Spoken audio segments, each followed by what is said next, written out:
O Senhor esteja convosco. Ele está no meio de nós. Proclamação do Evangelho de Jesus Cristo segundo Lucas. Glória a vós, Senhor. Naquele tempo, Jesus entrou no templo e começou a expulsar os vendedores e disse: Está escrito, minha casa será casa de oração. No entanto, vós fizestes dela um antro de ladrões. Jesus ensinava todos os dias no templo. Os sumos sacerdotes, os mestres da lei e os notáveis do povo procuravam um modo de matá-lo, mas não sabiam o que fazer, porque todo o povo ficava fascinado quando ouvia Jesus falar. Palavra da salvação. Glória a vós, Senhor.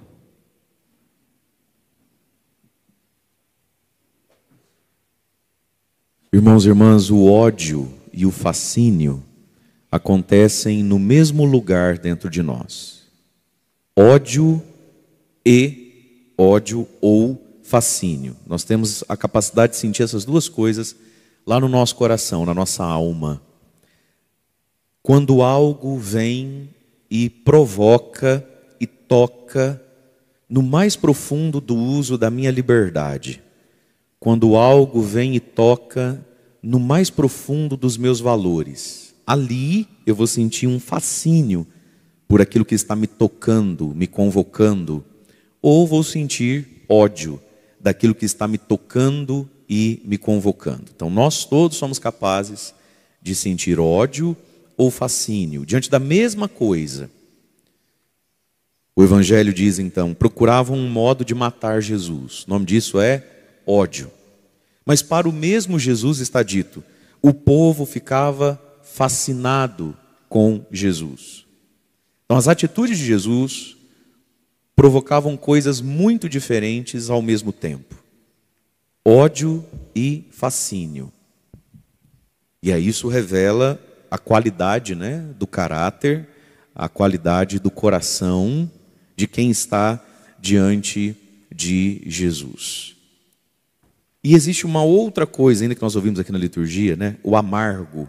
Na boca a palavra é doce, a palavra de Deus. Pega, come, escuta, medita. No primeiro momento ela é doce. Mas para muitas pessoas, depois de ser doce, quando ela desce no estômago, ou seja, quando ela é interiorizada, ela é amarga e ruim. É a amargura da cura. Então, meus queridos, a santidade, o evangelho, a virtude é amargo. A gente experimenta esse processo em nós. Então, quantas coisas da fé a gente entendeu, a gente escutou, aí a gente foi partilhar isso, conversar isso com um amigo, com o marido, com a esposa, com os filhos, com a mãe da gente, num almoço, num café da tarde, num almoço de domingo. E aí o que a gente ouviu daquilo? Ai, que exagero. Ai, que maluquice. Ai, que coisa mais antiga. Ai, que padre atrasado. Você vai atrás dessas coisas? Aí precisa de tudo isso? Ou o mesmo repúdio, só que de forma debochada? Ah, agora ele é santo. É amigo do padre agora. Agora ele é santo. A gente experimenta o quanto a palavra causa amargo em quem é mundano, em quem é talvez até mesmo diabólico, em quem tem seus apegos, em quem é mesquinho, em quem tem uma capacidade de amar a Deus de volta muito curta. A gente convive com isso, Mas existe uma amargura em nós, meus irmãos, que precisa acontecer. Quantas coisas do Evangelho a gente entende e fala assim, ai Jesus, mas tinha que ser assim mesmo? E ele fala, tinha. Aí você faz, então tá bom. É a obediência. Feliz de quem não vomita o que está amargo, mas termina de digerir. Aí chega o ponto da vida onde vai ser doce na boca e doce no estômago.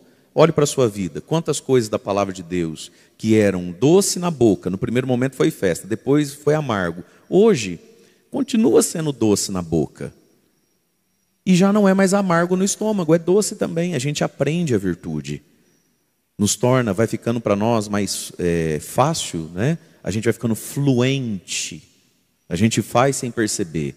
A virtude só é virtude em nós quando ela produz força e não quando ela exige de nós muita força, né? Então, no início, muita coisa que é doce, que é bela, é verdadeira, eu entendo, ela é amarga, ela é muito sofrida de eu conseguir praticar, né? Mas com o tempo e o exercício da virtude, deixa de ser amarga e difícil de praticar. Mas é um processo, não é, da nossa conversão. Mas aqui está, meus irmãos. E aqui tem uma tentação. A palavra, ela é doce. O caminho de Jesus, ele é doce no início. Só que aí vem a amargura das exigências. Vem a amargura da coerência. E nós estamos num mundo e numa igreja que não entende mais a palavra coerência. Com todo respeito a quem é bipolar, porque isso é uma doença que não é para ser zombada, nem ridicularizada, nem usada o termo de qualquer jeito. Mas eu vou emprestar isso para a nossa vida moral e espiritual.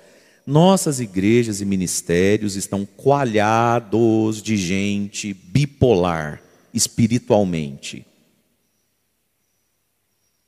As pessoas assim, elas não entendem ou não querem entender, ou diante do esforço, quando entendem, não estão dispostas a um dedo de esforço, da palavra coerência. É impressionante como as pessoas são incoerentes.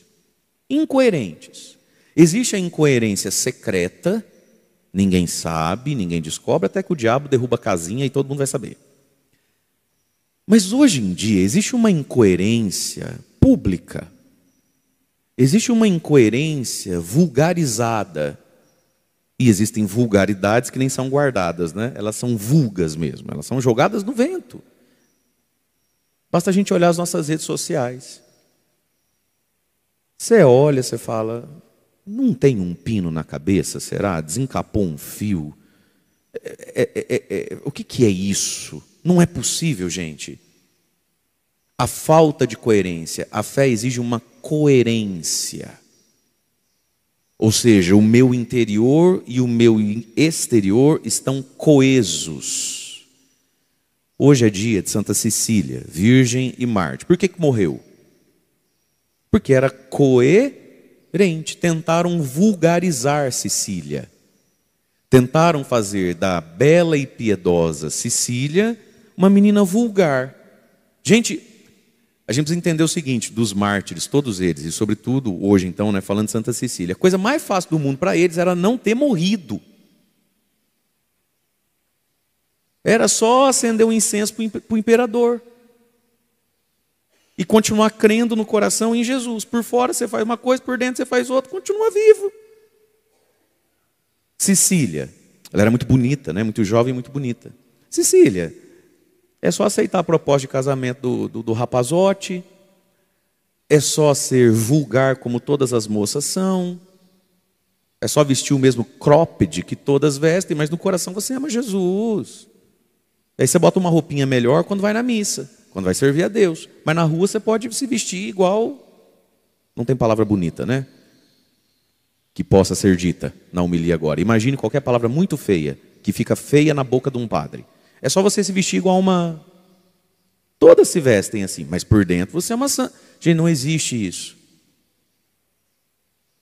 Não existe isso. E nós estamos num mundo e numa igreja que desconhece o que vem a ser coerência de vida. E aí é aquela, né? Bico de pato, pena de pato, asa de pato, está em cima da água e faz quá, quá, quá. Mas a pessoa... Se você perguntar se ela é pato, ela, não, eu sou uma águia, eu sou a pomba do Espírito Santo. Não, você é o que eu estou vendo. Ah, mas Deus vê o coração. Então, só que eu não sou Deus. Né? É aí que está. Ninguém é Deus, só Deus é Deus. A gente vê o que está vendo.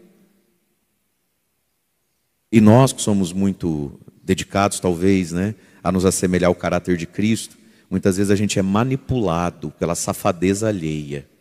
As pessoas estão ficando mestras.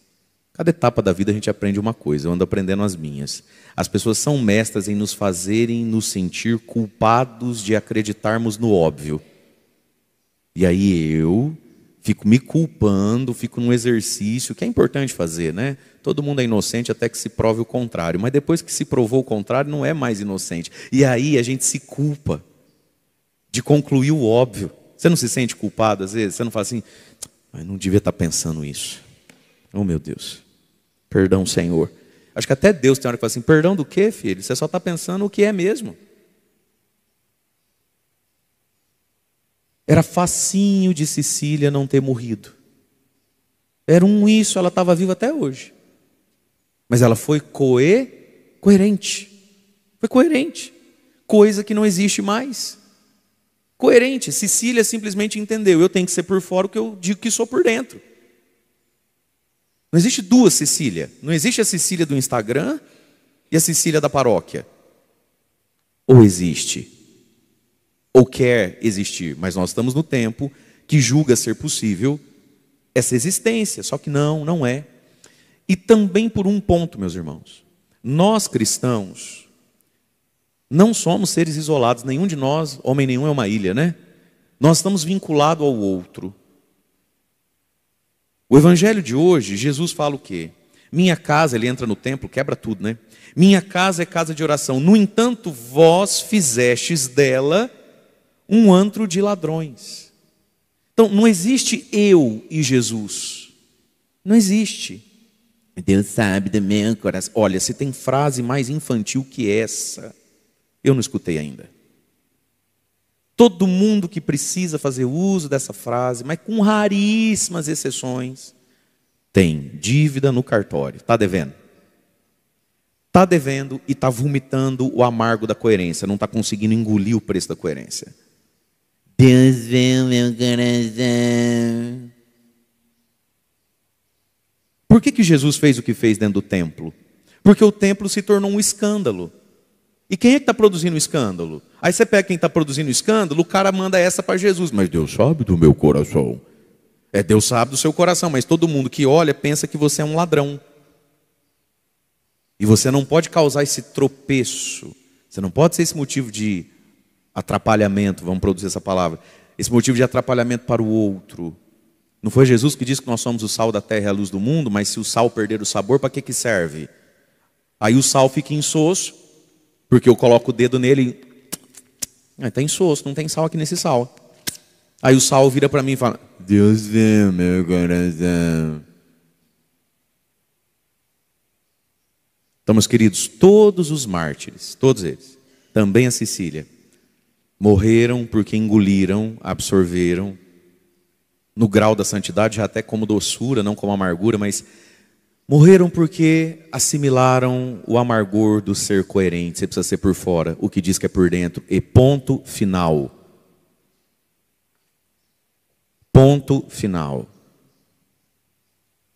E não é pecado, está perdoado, quer dizer, nem está perdoado porque não é pecado. Ser bipolar. Precisar do psiquiatra, tomar um remedinho, fazer terapia, lidar com isso. Agora, a bipolaridade espiritual e moral é condenável. E se não arrependida, inferno. É assim, ué. Então Cecília foi coerente. Ela tinha dentro dela uma piedade, um fervor, uma devoção. E por fora ela não aceitou que fosse diferente. Ela foi coerente. Mas na circunstância dela isso provocou não fascínio, né? Em alguns e sobretudo no apaixonadão por ela. Provocou ódio. E ela foi martirizada, foi trucidada, sofreu demais, né? É tida como a padroeira dos músicos porque cantava muito bem. E nos minutos finais de sua vida morreu cantando alguns salmos a Deus. De louvor a Cristo, a Jesus, né? E aí então vamos olhar um pouquinho a primeira leitura dentro dessa perspectiva. Pega e come. Vai ser amargo no estômago, mas repara, na boca é docinha. Aí diz, peguei, comi e sim, na boca é doce, mas no estômago causa amargura, né? E de novo, queridos, felizes os que não vomitam a amargura. Engolem, absorvem e deixam a amargura fazer o trabalho que tem que fazer em nós, né? Todos nós estamos a caminho da santidade. Mas aí vem o Salmo hoje, que é um grande louvor, não à amargura, É um grande louvor à doçura de Deus. Porque uma das coisas que o demônio quer é que a gente fique fixado na amargura, no quanto custa. Você sabe que uma das técnicas de venda é não dizer quanto custa, ou não enfatizar quanto custa, mas enfatizar o benefício.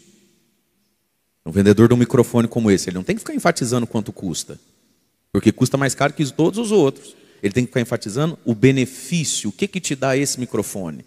Só ele dá, o outro não dá. Aí o salmista aqui, na sua sabedoria de homem experimentado e de homem que não vomitou as amarguras porque não é criança chiliquenta, aguentou o tranco da vida e da conversão, ele chega nessa conclusão belíssima do Salmo. Como é doce ao paladar vossa palavra, ó Senhor. Aí ele vai dizendo, seguindo vossa lei me rejubilo, muito mais do que em todas as riquezas. Ora, mas não é a palavra de Deus que manda a gente abrir mão das riquezas? No primeiro momento, a pregação sobre a simplicidade, a pobreza, ela é bonita. Você assiste um filme de São Francisco de Assis, Madre Teresa de Calcutá, Irmã Dulce. Ah, você chora, que coisa linda, é doce. Primeira caridade que você tem que fazer depois daquilo, você xinga o pobre.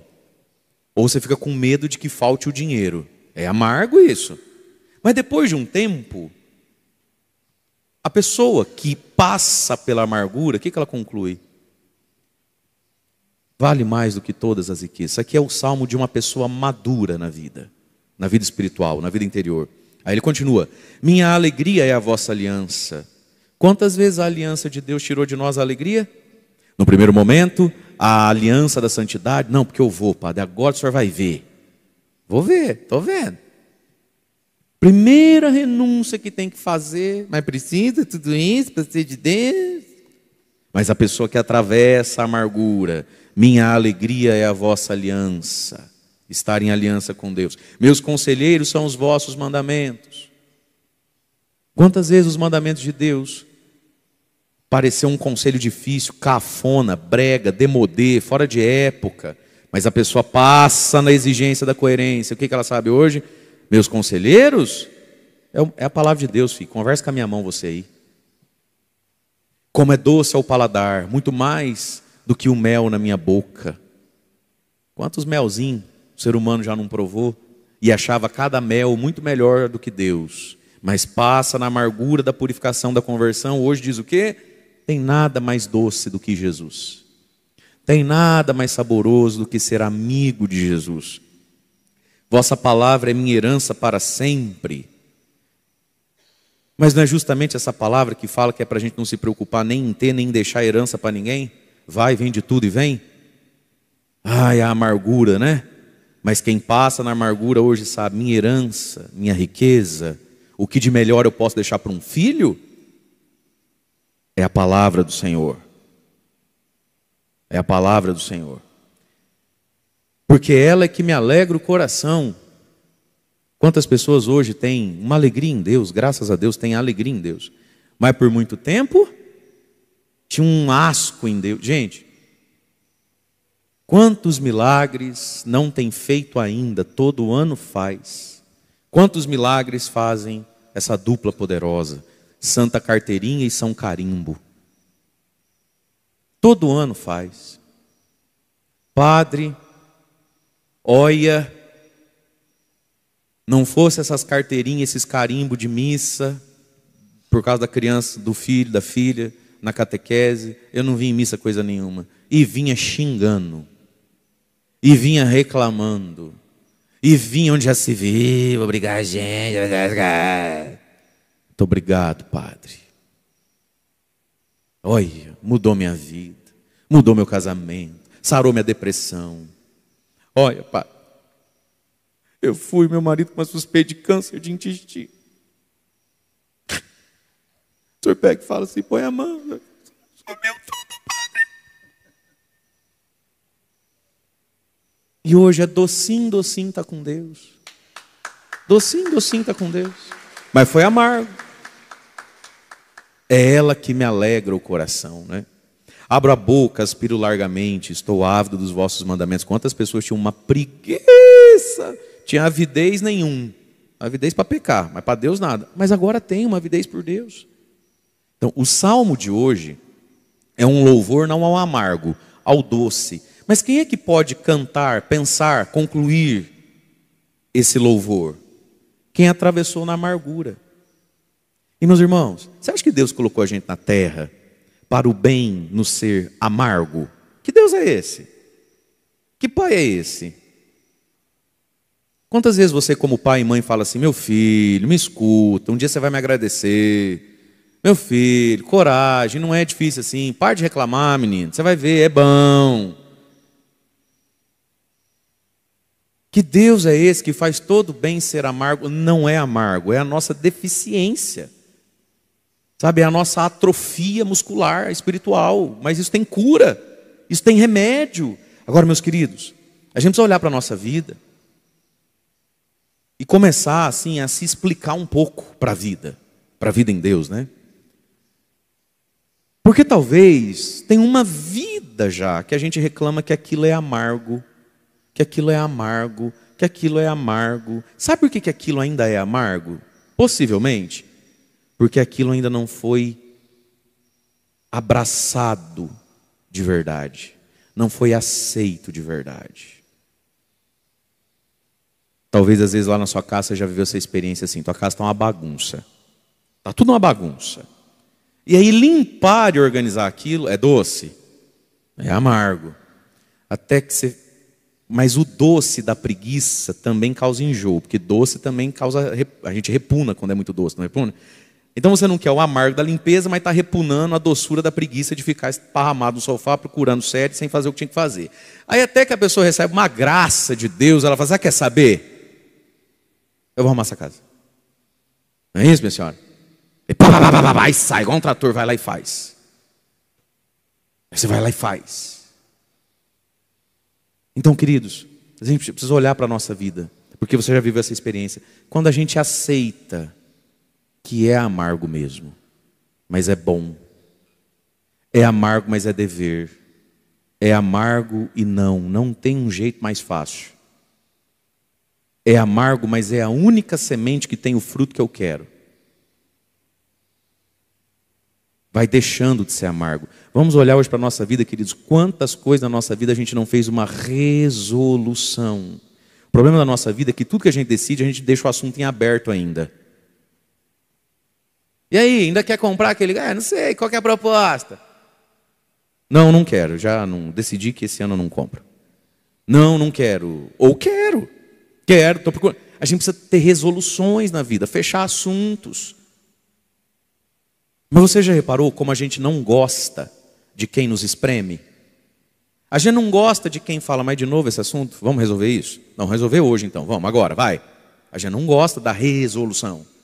A gente gosta de um colo. É, na verdade. A gente gosta de alguém que nos compreenda, de alguém que nos entenda, de alguém que chore junto. Vamos resolver isso aqui? Vamos. Não vamos. Esse é o ponto. E resolução, gente, é uma graça de Deus. Tem que pedir a Deus a graça das resoluções.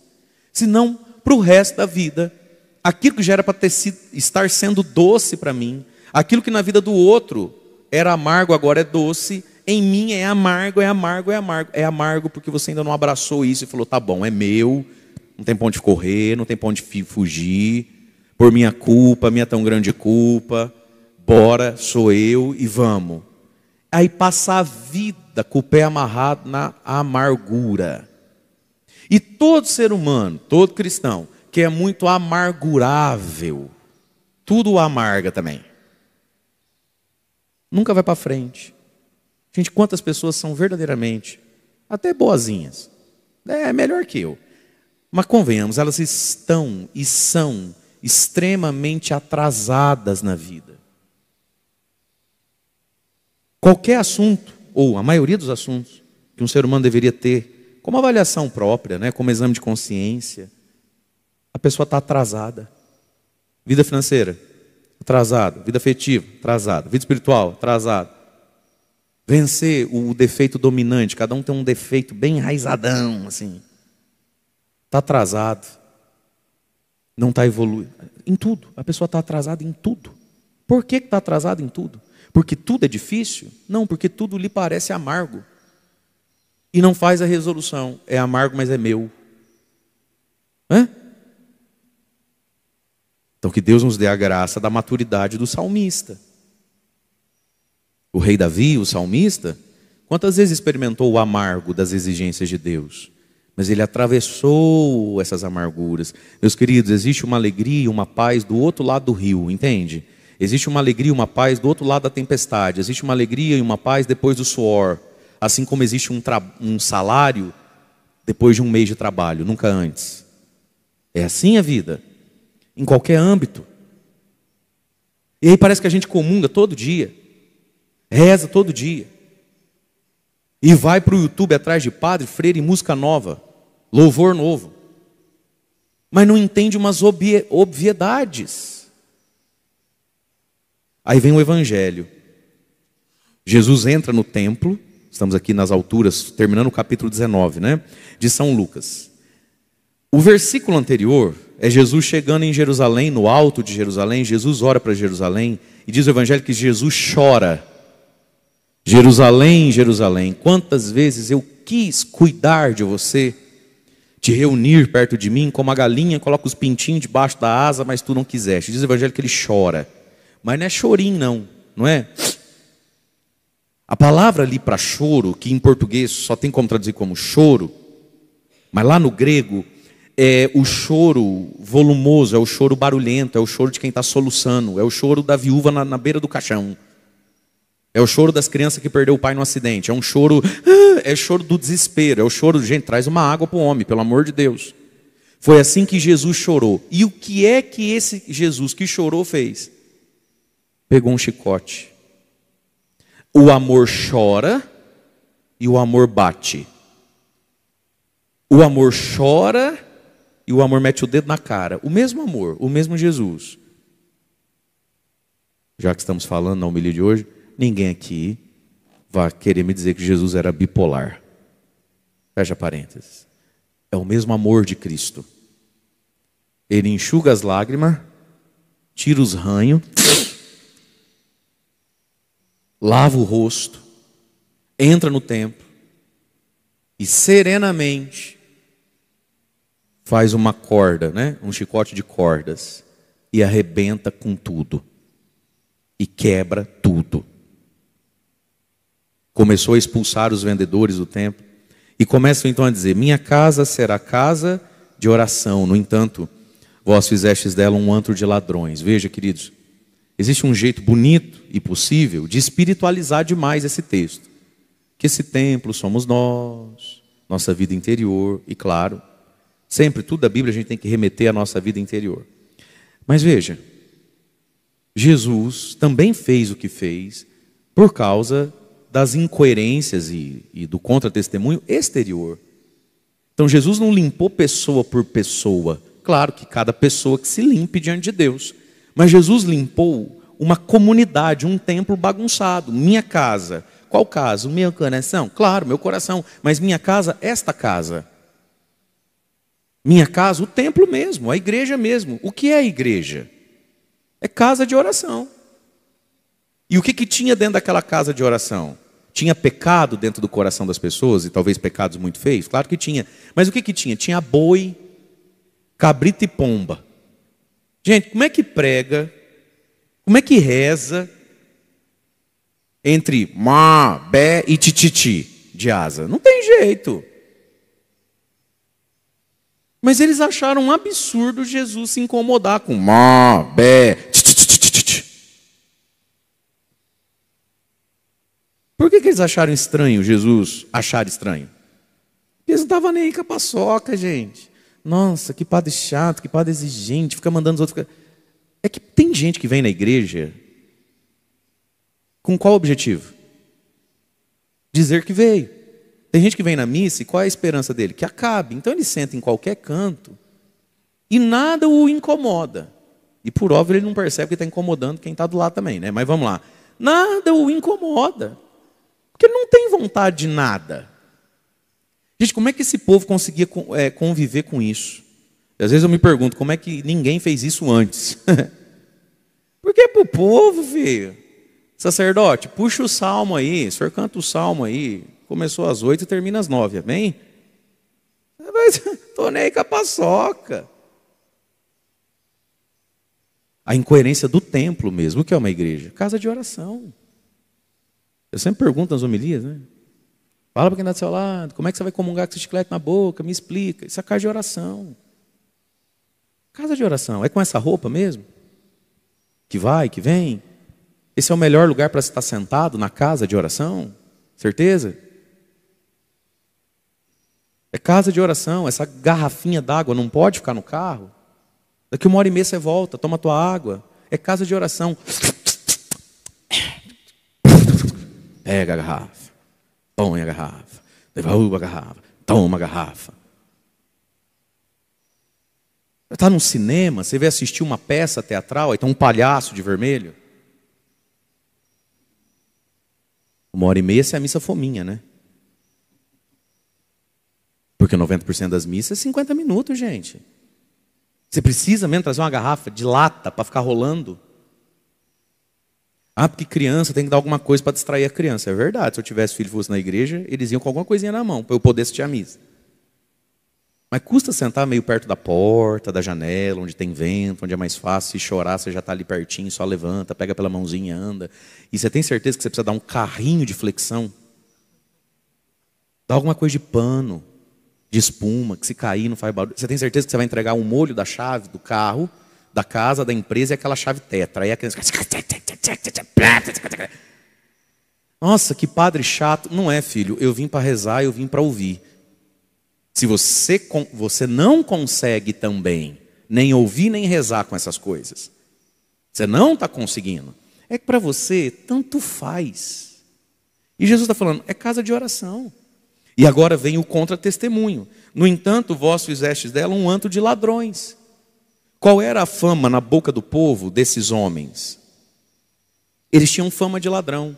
Tem um autor muito antigo, Flávio Josefo, lá dos inícios do cristianismo. Ele nem era cristão, mas ele era um grande historiador. Então ele diz que o povo sabia que quando eles compravam, sobretudo as pombinhas, né? As vacas não dava para dar tanto migué. Quando eles compravam as pombinhas para serem ofertadas no templo, o povo mesmo comentava, essa pombinha aí já foi sacrificada para Deus 50 vezes já. Ela já morreu 50 vezes. Essa era a fama dos sacerdotes do templo, dos negociadores do templo. Essa era a fama deles. Essa era a fama deles. Que vende a pombinha, né? São José não comprou uma pombinha para agradecer que Jesus nasceu? Você vende a pombinha, entrega para o sacerdote, faz a oração, ele vai lá atrás. O que ele tem que fazer? Matar a pomba para Deus lá, fazer o ritual, oferecer a pomba para Deus. Mas todo mundo sabia que aquela pomba que estava vendida, ela foi vendida 50 vezes. Isso colocava o culto, o templo, em descrédito com as pessoas. Então, o contra-testemunho era uma prescrição de Moisés, o sacrifício da pombinha, do cabritinho. Você vê que Jesus não falou disso. Jesus falou da bandidagem que isso virou, do contra-testemunho. E quantas pessoas talvez nunca mais compraram uma pombinha? Falei, vou comprar pombinha. Não, mas Moisés falou, está lá no Deuteronômio. Você acha que aquela pomba lá, o padre já vendeu aquela pomba 50 vezes. Está ficando rico vendendo pomba. Quantas pessoas deixaram de ir ao templo? E veja, meus irmãos, se tem um pecado, né, que deixa Jesus muito furioso, é o pecado que atrapalha o outro a andar na via de Deus. Não foi Jesus que falou? Escândalo sempre vai ter, mas ai de quem preenche a vaga do escândalo. É melhor amarrar uma pedra no pescoço, pular no fundo do mar e se matar lá do que causar escândalo para a fé do outro. Então tinha um monte de pecado dentro daquele templo. Na verdade, o único santo dentro daquele templo era Jesus. Não salvava ninguém. São Pedro, Tiago, João, todo mundo é imperfeito. Mas o que tira Jesus do sério é essa incoerência infantilizada do não me rele, não me toque, porque ninguém paga as minhas contas, de quem escandaliza o templo e de quem escandaliza a fé dos pequenos. Aquelas pessoas que iam lá fazer os seus sacrifícios, todas eram pecadoras, mas Jesus não pegou o chicote contra elas. Jesus pegou o chicote contra quem? Contra quem indo ao templo sente vontade de ser parte do templo. Você quer ser parte do templo? Seja bem-vindo, agora vamos acertar a vida? Jesus não pegou o chicote contra as pessoas pecadoras, imperfeitas, malandrinhas, só reza quando aperta. Jesus não pegou o chicote contra as pessoas que iam lá oferecer um sacrifício a Deus, mesmo estando em pecado, só porque está com medo de não conseguir pagar as contas, deixa eu rezar um pouquinho, né? O santo das causas impossíveis. Não. Jesus pegou o chicote contra quem dentro do templo sente vontade, sente desejo, se sente chamado a sair do meio da galera e vir ser a pessoa que vende, que recebe a pomba. Quem é que leva a pomba para o sacrifício? A pessoa passa a ser importante. Hã? Quem é que vai presidir os salmos de Davi hoje? Jesus não pegou o chicote contra a assembleia inteira que cantava o salmo a uma só voz, sendo que ali ninguém era santo. Mas Jesus olhou bem para o salmista e falou: Fio, como é que é? Como é que é essa tua bipolaridade aí? Não estou entendendo o que você gosta de cantar, você precisa escolher. Então, meus irmãos, nós devemos a Deus, à igreja, a nós mesmos, coerência, porque nós estamos ligados uns aos outros. Aí, Jesus fez tudo isso. E diante de tudo isso, de duas uma. Né? Ou a humildade do, tá bom, sim senhor, sim senhor, sim senhor, sim senhor. Né? Ou a petulância do, quem é você? E aí dois grupos se revelam diante de Jesus, né?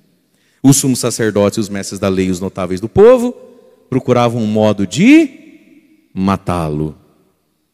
Matá-lo, porque apegados no cabrito, no boi, na pomba, porque indisponíveis a fazerem aquelas coisas com uma santidade maior, eles estão engessados nele. E ai de quem vier tentar dar uma polida nisso, né? Olha o que vai sobrar para Jesus. Procura um medo de matá-lo. A santidade de Jesus incomodou muita gente, né? Mas não sabiam o que fazer, porque por outro lado, o povão, quando ouvia Jesus, ficava fascinado quando ouvia Jesus falar. Eu não me lembro agora se é esse evangelho ou um outro trecho que diz, né, que todos o ouviam com fascínio, que a expressão idiomática lá do povo de Jesus para se escrever, que a gente traduz por ficou fascinado com o falar do fulano, é assim: e todo o povo tinha os olhos pendurados nos seus beiços. Difícil tradução, né? Para nós não fica estranha, mas tem seu valor. E todo o povo ficava com os olhos pendurados nos seus beiços. Você já reparou que quando você precisa ouvir alguém que fala baixo, tem muito barulho, seja como for, como é que a pessoa consegue entender o que o outro está dizendo? Pendurando os olhos, fitando os olhos, olhando na boca. No movimento dos lábios a gente entende certas palavras, né? Tanto é que existe leitura labial. Não sei se vocês reparam, jogador de futebol hoje em dia, dentro do campo, quando um vai falar com o outro, todos eles fazem assim, né? Porque tem câmera e não precisa ter som. Dependendo do que você fala, a gente entende do que você chamou a mãe do fulano, né? Só do jeito de mexer a boca, você pega, né? Olha que lindo. Todo o povo tinha os olhos presos, pendurados no beiço dele. Para poder ouvi-lo, é o fascínio, né? E esse fascínio, meus queridos, por Jesus, os santos e santas de Deus tiveram, os mártires tiveram, Cecília teve um fascínio que deu força para superar as torturas do martírio. Então que a Eucaristia de hoje, a palavra de hoje, nos dê essa mesma força e disposição interior, né? Para a gente escolher e se permitir o fascínio. E naquilo que era doce, mas está me parecendo amargo, a gente consiga atravessar a amargura. Atravessando a amargura, lá na frente tudo fica doce, e a gente chega na maturidade do Salmo, que diz: como é doce ao paladar vossa palavra, ó Senhor. Louvado seja nosso Senhor Jesus Cristo. Para sempre seja louvado. Vamos ficar em pé, momento das nossas preces. Vamos rezar ao Senhor. Coloca a mão no seu coração.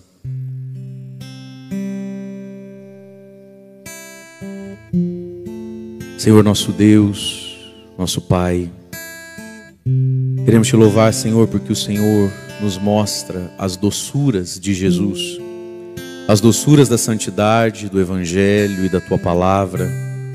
Obrigado, Senhor. Obrigado, Senhor, porque é o Senhor quem nos faz também sentir o amargo daquilo que em nós não está pronto, não está bom. Obrigado, Pai amado, Pai querido, por Jesus que chora e chicoteia. E nós queremos pedir, Senhor, dai-nos o Teu Espírito, dai-nos o Teu Espírito, para que possamos ter fortaleza e perseverança no tempo da amargura para chegarmos à doçura.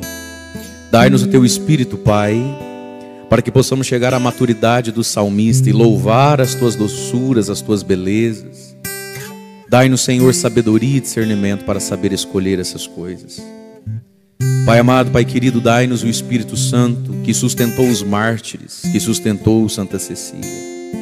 Pai amado, Pai querido, nós pedimos Tua misericórdia para a nossa cegueira, para a nossa incoerência.